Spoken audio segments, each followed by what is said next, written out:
Mr. Zero, the Desert King, former warlord of the Seven Seas and current unofficial figurehead of the most structurally subversive criminal organization in the New World, and potentially a woman, Crocodile is by far one of the characters that intrigue me the most. Apart from his character design being badass, there's way more to him than what meets the eye. Rather than a villain who chose darkness, he is not a man who was always like this. Always cold, always contemptuous, always exactly 3 degrees removed from caring about anything. He did not emerge from his devil fruit already a monument to desiccation and contempt. He was, once, exactly like Luffy. With traditional villains, there is always something tender underneath the terrifying. Something that explains, if not excuses, how they arrived at where they are. With Crocodile, the wound is the armor. He did not build his contempt for dreams on top of something soft and hidden. He built it out of the dream itself. After the dream was destroyed, he is not a man who never believed. He is a man who believed completely, in the same thing Luffy believes, and was told by the world, definitively and physically, that he was wrong. That is a portrait of a broken idealist, so psychologically precise that it becomes uncomfortable to look at directly. And that precision is exactly what makes Crocodile resonate far beyond a standard arc villain. Rather than a cautionary tale, he is a mirror. He is the version of Luffy that the world almost made. And every time Luffy refuses to confirm that the world works the way Crocodile decided it works, Crocodile's entire reconstructed identity is in danger.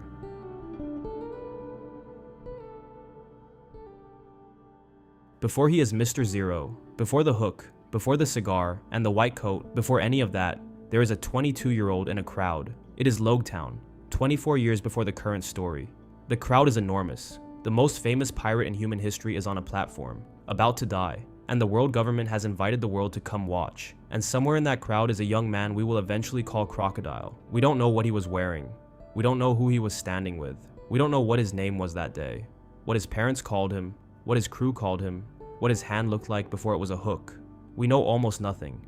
What we know is that he was there. He was 22, and he heard Roger speak. When Roger says the words that ignite the great pirate era, the young man or woman we will later know as Crocodile hears them the same way everyone else would hear them. He hears them the same way every great pirate of the next generation will hear them, as an invitation, as a permission, as the door of the world swinging open. Rather than cynicism being the starting point, it was self-belief. Let me say that again. Crocodile is not a villain who was born seeing the world as something to exploit. He did not crawl out of some Doflamingo-style trauma into a worldview already calcified into contempt. He was a believer. His dream was the dream, king of the pirates, the same dream Luffy is currently chasing chapter by chapter. They wanted the exact same thing. They started, in some real sense, from the exact same place. And then, he went into the new world. He climbed. He became, in his early 20s, one of the 7 warlords of the sea, meaning the world government itself, the same institution that puts bounties on the most dangerous men alive, looked at this young pirate and said, yes, that one. That's elite. He had done it. He was on the threshold of the title he dreamed about in Logtown. So he did what a believer does. He went after the man holding the title. He challenged Whitebeard, and Whitebeard completely crushed him. Oda said Crocodile was completely and utterly crushed. The hand is the visible piece, the part you can see, the part that becomes the hook. But it is not the only thing he lost in that fight. He lost the axiom his entire life was organized around. The critical question here, and I want you all to actually sit with this before we move forward, is what do you do with the rest of your life when the thing you built your entire identity around is taken from you in a single afternoon? The hand of the body you used to chase the dream, gone. The dream itself, gone. The future you assumed was waiting for you on the other side of effort, gone, in one fight. Crocodile's answer to that question is the entire rest of the character, but I don't want to rush there quite yet. Devil fruits in One Piece are rarely coincidences, but Crocodile's is the most pointed match between fruit and self in the entire series. Yes, I will die on this hill. Sand is the absence of water. That's the whole thing. It is what remains after the moisture is gone, after the life is gone, after whatever softness used to be in a thing has been pulled out, and the only thing left is the dry, granular shape of what used to be there. Sand isn't a substance in the way fire or lightning are substances. Sand is a residue. Sand is the afterword of something that used to be alive. The irony here is that Crocodile became the element that most precisely matches what Whitebeard's defeat made him into, a thing that absorbs, desiccates, and reduces living things to dry, crumbling nothing. And look at the symbolic architecture. Look at what Oda actually does in Alabasta. His mere presence in the kingdom causes the rain to stop. The land literally dries out as a direct consequence of Crocodile being there. The artificial rainmaking ship, dance powder, the fake meteorology, is a plot device, sure, but on the symbolic register, Oda is being unsubtle in a way that I think a lot of readers undersell. The man is the drought. His philosophy and his fruit are the same idea expressed in two different registers simultaneously. He arrives, and the water leaves. He sets up shop, and the country becomes a husk. The country he chose to take over is, in geographic fact, a desert.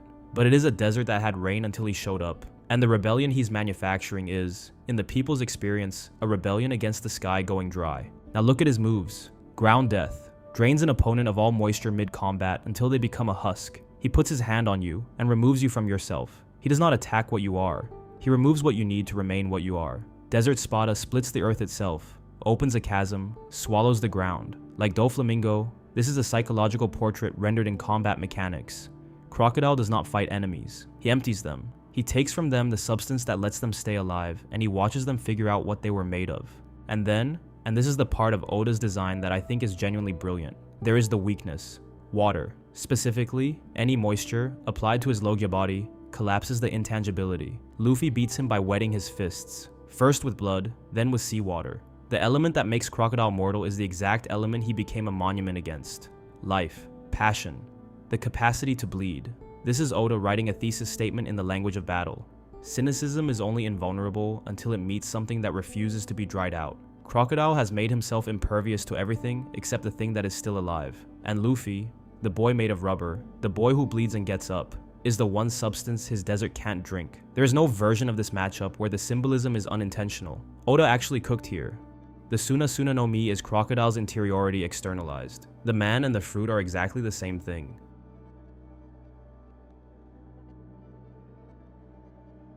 Crocodile did not stop wanting power when Whitebeard broke him. He redirected it.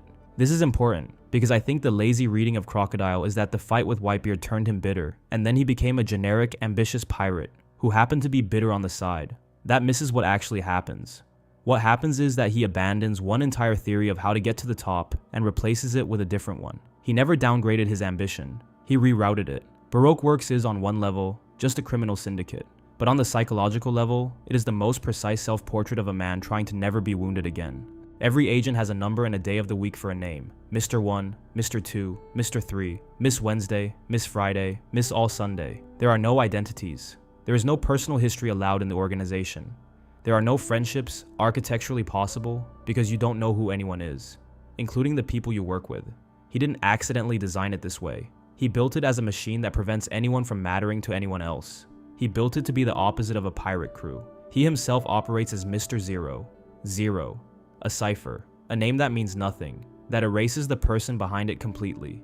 And here's the key point. His identity is secret even from his top officers. The agents of Baroque Works do not know who their boss is. The man who was once defeated by visibility, who had his dream, his arm, his entire public face taken, has built a life in which he cannot be seen, and therefore cannot be that exposed again. Mr. Zero is not just an alias. It is an immune system. Now Robin. We have to talk about Robin. Nico Robin, Miss All Sunday, Vice President of Baroque Works, is the one person in the entire organization who knows who he is. Their relationship is this video's most important character relationship by a long way, because of what it reveals about what Crocodile is and is not capable of. It is built entirely on mutual utility. When she is useful, he tolerates her. When she fails, when she misses a target, when she gets compromised, he tries to kill her. He tells her directly that he never trusted anyone. He is telling her the architecture of his own interior, and she is the only person on the planet positioned to hear it accurately. Look at what Oda is doing by pairing these two specifically. Robin has been hunted since she was 8 years old. She has survived entirely by making herself useful to dangerous people, by becoming someone's tool before they can become her enemy. Her survival strategy is be valuable to the wolf. Crocodile's survival strategy, since Whitebeard, has been don't let anything be close enough to matter, so they meet in the middle, in this strange dead zone where two broken survival instincts find a temporary structural fit.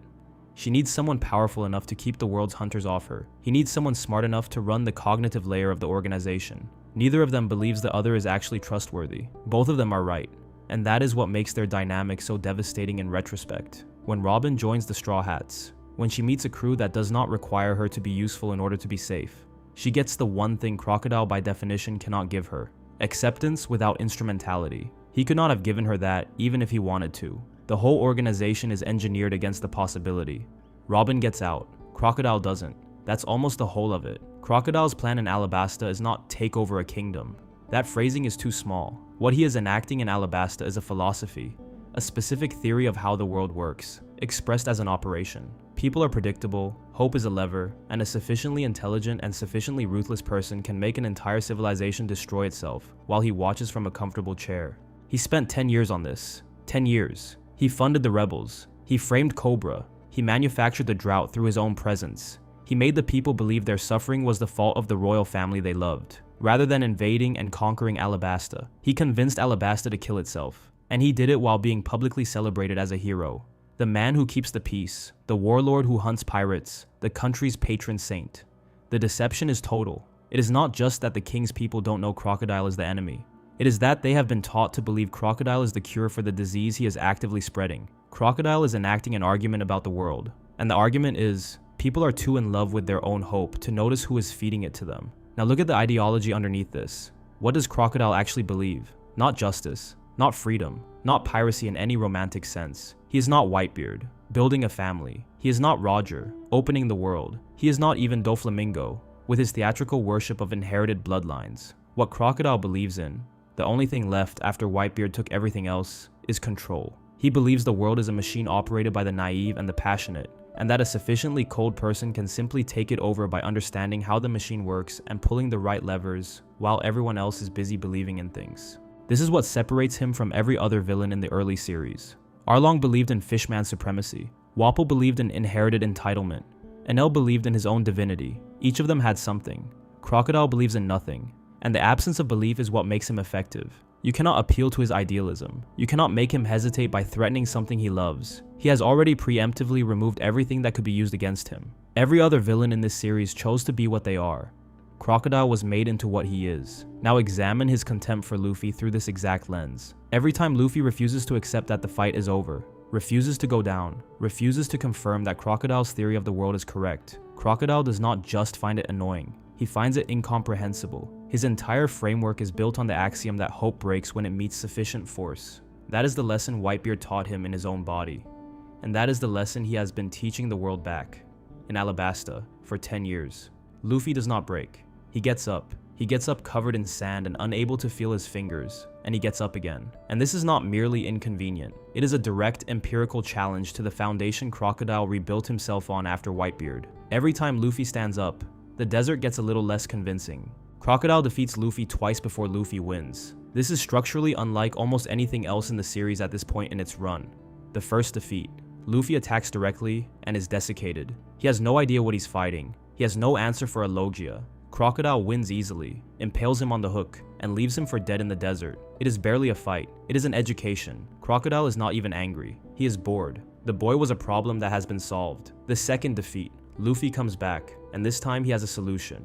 Water. And he uses it. He gets close enough that Crocodile, who had been treating the rematch as an annoyance, has to actually fight, and he still loses, because Crocodile poisons him and leaves him in a flooding underground tomb to drown. 2 for 2. The third fight.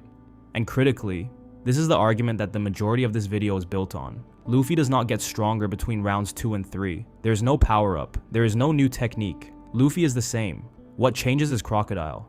Crocodile gets reckless. He becomes so certain that Luffy is a finished problem that he stops executing and starts enjoying. He savors the kill instead of completing it. The same contempt that makes him a brilliant planner makes him sloppy as a fighter, once he believes the outcome is already decided. Crocodile's philosophy depends on the world being predictable. Once he has decided he has predicted you, he stops paying attention to you. And the moment he stops paying attention is the moment Luffy puts blood on his fist and lands it. But what matters most here is that Luffy does not win by surpassing Crocodile. He wins by surviving long enough for Crocodile's contempt to become a liability. And that is the thematic argument of the entire Alabasta arc rendered literally in combat. Crocodile's philosophy says, people break under sufficient pressure. Luffy does not break. Crocodile's philosophy then says a person who does not break must eventually be met with overwhelming force. Crocodile applies overwhelming force. Luffy survives it, twice. And at that point, Crocodile's framework has no answer left. The map runs out of road. So he stops being careful, because somewhere underneath the contempt, the part of him that still remembers believing in something recognizes that this is not going the way it was supposed to. The recklessness in the third fight is not arrogance. It is panic, dressed up as arrogance. He is no longer in control of the proof. He is improvising, and he loses. Crocodile, the man who built himself to never be permeable again, is permeated. It is the cleanest, most thematically loaded fight of the East Blue to Alabasta run, and I do not think it has ever been topped on the level of what the punches mean.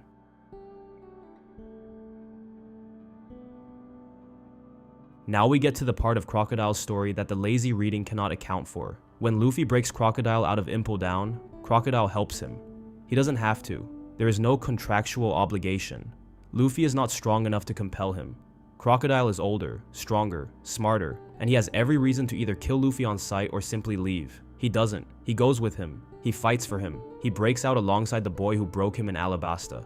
And this is where things get a bit obscure. There is a moment at Impel Down, the Ivankov moment, which we'll come back to in a second, where you can see Crocodile bristle, go quiet, negotiate. Ivankov knows something. Crocodile doesn't argue. He folds, and then he keeps moving, in a direction that helps Luffy. You guys probably have heard, or at least come across this theory before. The popular theory that Ivankov was holding the gender transition secret over him, that Crocodile was once a woman and used Ivankov's Hormhorn fruit to transition, and Ivankov was the only person alive who could expose that. And to be honest, this just adds an entire different layer to the character of Crocodile. I want to engage with this seriously, because I think it's the most interesting unconfirmed but likely thing about the character.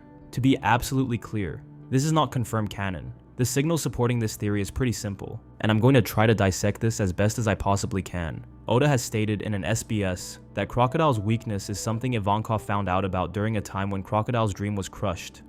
Ivankov's fruit specifically can alter sex. The secret is treated as something that could humiliate Crocodile in a uniquely targeted way, with Ivankov literally saying, quote, "If he tries anything funny, I'll fix him. But if he helps them, he'll keep quiet about it." As if that's not obvious enough. And the timing, Ivankov knew Crocodile in the post-Whitebeard period, lines up. Oda has not confirmed it, and a lot of the strongest evidence is reading a face that is partially obscured in a flashback panel. I think overall, this theory is plausible, and I think what it adds to the character if true is more important than whether it is literally true. He has always been in the business of becoming someone who cannot be hurt in the ways he was hurt before. The body was the first architecture. Baroque works was the second. Cross-Guild is the third. I find this enormously moving. I also find it possible that Oda has something else in mind entirely. Let me know what you guys think. Anyway, Marineford. He came to Marineford to kill Whitebeard. That was his stated purpose. The man who broke him was finally in the open, fighting the Marines, vulnerable for the first time in 2 decades, and Crocodile was going to take what the world owed him. That was the plan. And then he gets there, and Whitebeard is already dying, sick, diminished. Not the unstoppable force that crushed Crocodile's dream. Just an old man holding the seas in place by willpower alone, bleeding out. There are 2 interpretations here. The first being Crocodile is robbed of his revenge.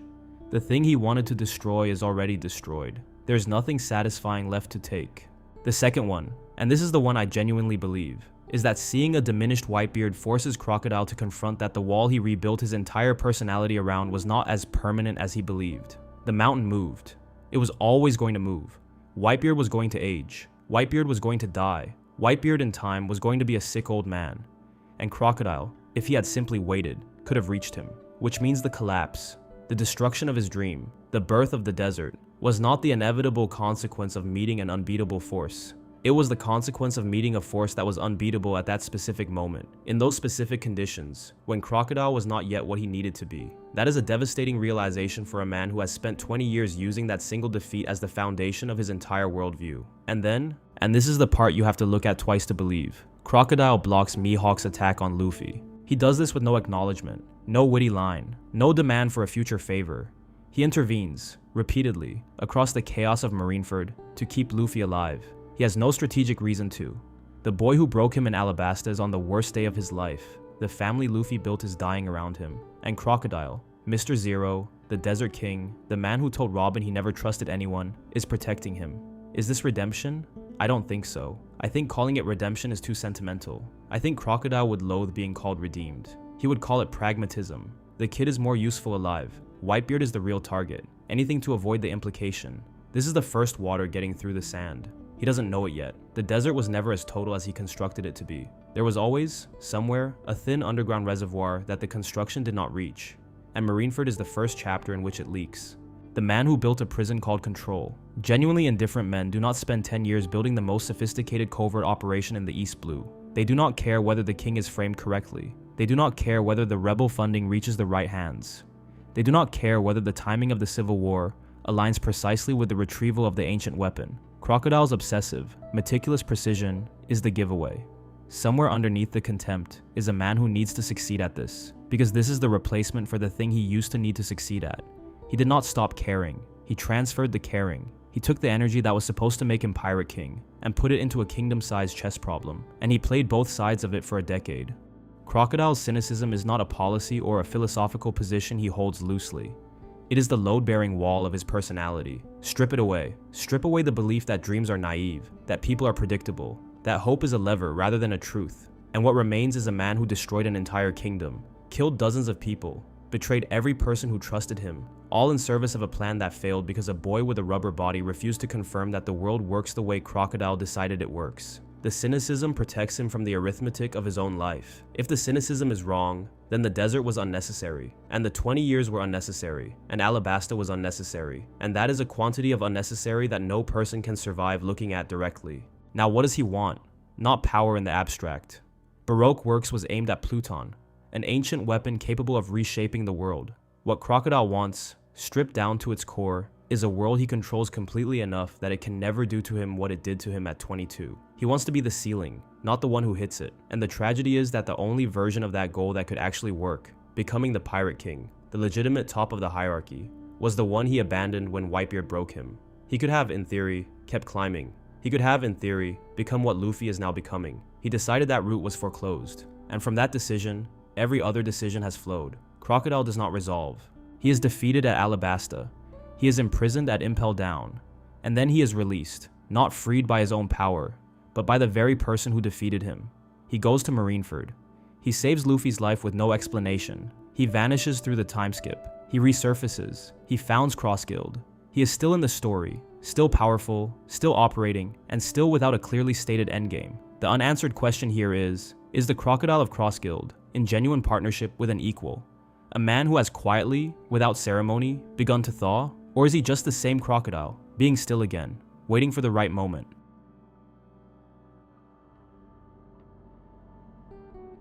Post-time skip, Crocodile rebuilds. Again, Crossguild is a criminal organization co-founded with Draco Mihawk, using a hapless buggy as an accidental figurehead. It inverts the entire marine bounty system by placing bounties on marines instead of pirates, structurally undermining the world government's enforcement apparatus through economics rather than direct confrontation. Baroque Works was a compensation structure built out of grief and contempt. It was designed to achieve through deception what he could not achieve through ambition. Everyone in it had a number instead of a name. He himself was a cipher.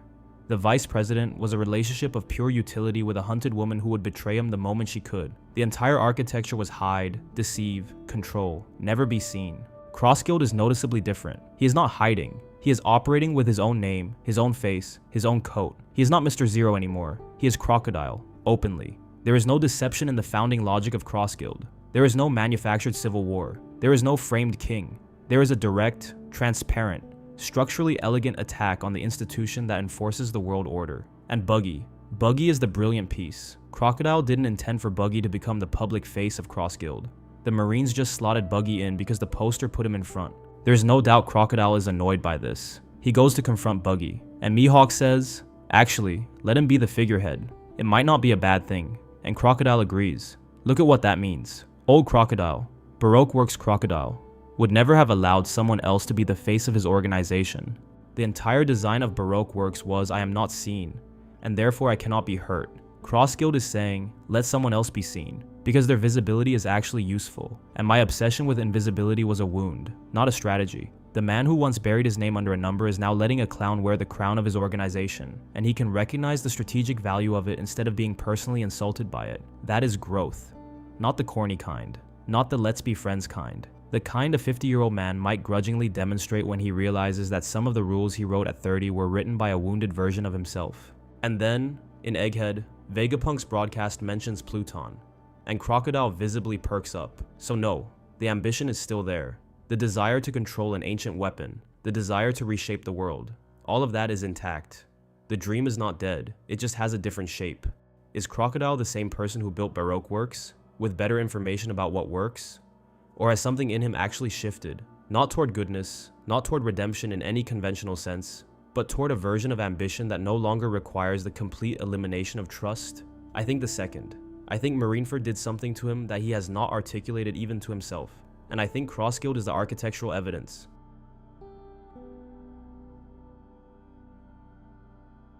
The human capacity for hope. Roger ignites it, Luffy carries it, Shanks protects it, Whitebeard channels it into family. Crocodile is the character who lost it, because he had it the same way Luffy has it, and the world took it, and he had to live afterward. Crocodile is the only major character who is neither for it nor against it, but who lives in the aftermath of it. He is the only one who can say, with the authority of his own body, I tried, the world said no, I do not recommend trying, and that is what makes him the test case for the series' deepest argument. Because the argument One Piece is making, the argument Luffy is the embodiment of, is that cynicism is not wisdom, it is grief wearing armor. The man who stopped believing did not stop because he understood the world better than the believers. He stopped because the world hurt him in a way that the believers have not yet been hurt. The thing he became at 22, the thing the loss of his hand made him, was a man who had decided, with the entire authority of his own body's pain, that the dream was a lie. The desert was the only honest place to live. Every other place was sentimentality dressed up as belief. And Luffy, who is made of rubber, who bleeds and stands up, who refuses to be desiccated by anything the world has so far thrown at him, is, chapter by chapter, refuting this in the language Crocodile's body refuses to deny. He bleeds and stands up and bleeds and stands up. And every time he stands up, somewhere underneath the sand, something the desert was built to deny continues to be true. So here's what I want to leave you guys with. Sand is what is left after the water leaves. But sand also holds the shape of everything it has touched. The desert is not nothing. The desert is the form of everything that used to be alive in it.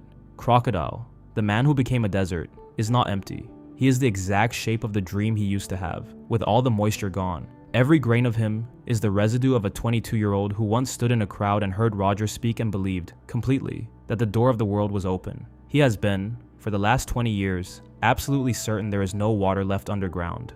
Luffy, who turned out to be made of the stuff, is still standing. And somewhere, in the architecture of Crossguild, in the unguarded face, in the open partnership, in the willingness to let a clown wear the public crown, a man who built himself into a desert may have begun, against his own intentions, to remember what rain felt like. That is the character. That is the wound that is the armor. That is, I think, why Crocodile resonates far beyond a standard arc villain, because he is the only person in One Piece who has paid, with his entire life, the actual price of giving up. And the series, for all its color and chaos and silliness, has been quietly arguing for 1,000 chapters that the price was too high.